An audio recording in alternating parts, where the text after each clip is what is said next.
हाँ में हाँ क्यों मिलाओ? क्या मजबूरी है आपको? क्यों नहीं सच बोलते? क्यों नहीं राम नाम की वो भक्ति इबादत की चर्चा करते? ध्यान से सत्संग सुनो। ये हो नहीं सकता कि आपको किसी सवाल का जवाब ना आए। सत्संग में हर तरह के सवाल का जवाब बताया जाता है। तो ऐसा हमने देखा है, बहुत सत्संगी लोग उनसे बहुत सवालात करते हैं लेकिन पल में जवाब दे देते हैं। तो भाई किसी से जिरा करो ही ना। बहस लड़ाई का, झगड़े का रूप धारण कर सकती है। कलयुग में बहस बहस नहीं रह गई। लोग हाइपर हो जाते हैं, गुस्सैल हो जाते हैं, झगड़े शुरू हो जाते हैं। इसलिए राड़ से बाढ़ अच्छी, ये कहावत है कि झगड़ा हो उससे तो दूरी अच्छी। आपको लगे कि ये आदमी बुरा है, बुरा बोल रहा है, प्यार से समझाओ, मोहब्बत से समझाओ। पर अगर वो बढ़ चढ़ के और बुरा बोले, गलत बोले, तो कन्नी कतरा जाओ कि ठीक है भाई, राम जाने उसका काम जाने। क्योंकि आज कलयुग में लोग गुस्से के भरे पड़े हैं। पहले कहावत थी गुस्सा नाक पे रहता है, अब तो 2 अंगुल नीचे उतर आया है, सीधा मुंह पे ही रहता है। पहले नाक पे था, थोड़ा ऊपर तो था। आज किसी को छेड़ के देख लो, यूं लगता है अनजाने में पेट्रोल डाल दिया आग पे। राम राम ही बोल लो, क्यों, क्या हुआ है तुझे? अरे राम राम बोला, होना क्या था? पर उनको होता है कि हमें काम धंधे से क्यों हटा दिया, हमारा ध्यान उधर था, इधर था, फला था। तो ये कलयुग है। इसका मतलब ये नहीं है कि हम राम राम करना भूल जाएं, करना चाहिए। बड़ा कायदा था पहले, बुजुर्गों में आपस में मिलते राम राम, कम से कम 2 बार तो भगवान का नाम याद आया। आज तो सारा कुछ पश्चिम सभ्यता ने ले लिया है। हेलो, हाय, हाय को तेरे दर्द हो रहा है, हम रोकेंगे नहीं, इंग्लिश है, जितना मर्जी हाय बाय करो। मतलब ये कि ऐसा हुआ है। अब वो कहीं बुजुर्ग थे, ज्यादा पढ़े लिखे नहीं थे, वहां से एक बच्चा जाने लगा, दूसरा बच्चा भी पढ़ा लिखा था, तो उसको कहता हाय, कहता बेटा रुक, दवाई दिलाता हूं।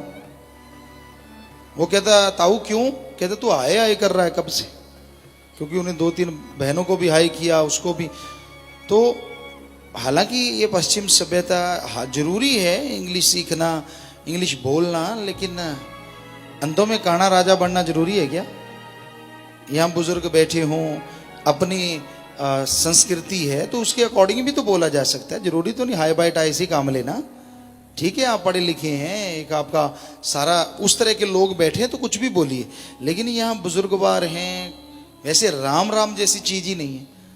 कितना बढ़िया था हमारी संस्कृति कि चलो एक दूसरे को मिलो, राम राम, दूसरा भी राम राम, सलामेकुम, वालेकुम सलाम, सत श्री अकाल, सब मालिक के नाम लिए जाते थे, प्रभु का नाम लिया जाता था किसी न किसी तरीके से। तो ये तो शब्द ही लुप्त होते जा रहे हैं। क्या आपने देखा है किसी को राम राम? शायद ही कोई करता हूं, बहुत कम लोग हैं इन चीजों को जो अपनाए हुए हैं, ज्यादातर छोड़ चुके हैं। क्योंकि लोग सोचते हैं कि ये तो पिछड़ी हुई सभ्यता है। तो इंग्लिश कोई बुरी नहीं है, उसको कायदे से बोलो, ढंग से बोलो, सही तरीके से बोलो। तो भाई हम भाषा के किसी के विरुद्ध नहीं, पर अखड़ता जो भाषा में आती जा रही है, कड़वड़ाहट हर भाषा में है। किसी भी भाषा को देख लो, सारी भाषाएं मीठी भी बहुत हैं और इनको बिगाड़ भी बहुत रखा है। हमने हर भाषा को देखा बिगड़ी हुई को। ऐसा ही करते हैं किसी मंदिर में, किसी मस्जिद में, गिरजा में, गुरुद्वारे में, कई जगह हमने देखा एक वहां के सज्जन पे पैर रखा गया, हम बताएंगे नहीं किस धर्म के। तो वो बोला क्यों मुंह उठाया है? वो कहता नहीं जी भगवान ने दिया, उठाया नहीं। मतलब मुंह तो उठा के तो नहीं ना लाए कहीं से, तो ये तो भगवान ने दिया है। सो इस तरह की बातें, भाषा को बिगाड़ना, लोग आजकल बिगाड़ते हैं। मालिक के प्यार मोहब्बत में सीधी तू बात तो होती है, वो तो मानी बात, लेकिन इसके अलावा कायदा है कि हम समाज में रहें तो सभ्य तरीके से रहें। मालिक से तो चर्चा चलती है, उससे प्यार करने वाला, उससे मोहब्बत करने वाला ज़्यादा बटरिंग नहीं करता और ज़्यादा मक्खनबाजी नहीं, ज़्यादा भूमिका नहीं बांधता, वो तो सीधा मालिक से बात करता है। पर आम तौर पे जो देखा जाता है अपने बुजुर्गों से, अपनी माता से, बहन से, बेटी से, एक कायदा है, एक असूल है, उसके अनुसार बात करनी चाहिए।